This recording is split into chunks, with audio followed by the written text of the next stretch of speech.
Ninakawan ng isang remittance center sa Davao City. Ang mga suspect na miyembro raw ng Acetylene Gang, naka-check-in pa pala sa isang inn na nasa taas lang mismo ng establishmento.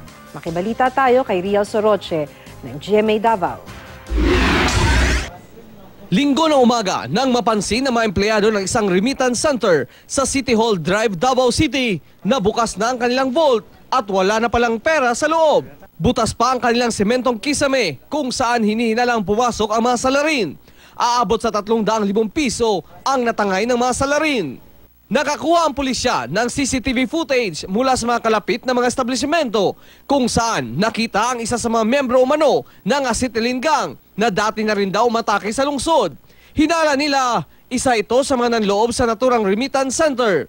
Okay na to, gitingkay na to mga files sa lahat ng mga incident na the same. So the same modus ug mo tong mga piktura ug gitudlo gyud sa cashier sir. At sa pag-imbestiga ng pulisya, it was found out na gikan sa Lablab Inn, giarkilahan ang room 1 ug 2. Tapos unfortunately ang room 1 is nakatungod siya. hindi naman inabutan sa inn ang mga salarin na 3 araw daw pa lang naka-check-in doon. Last na to nilang Domingo, mga alas 10, yata, nagawas sila. Pero wala madungog yun na rin. Wala yun, okay madungog. Rial Soroche, Nagbabalita, Pilipinas.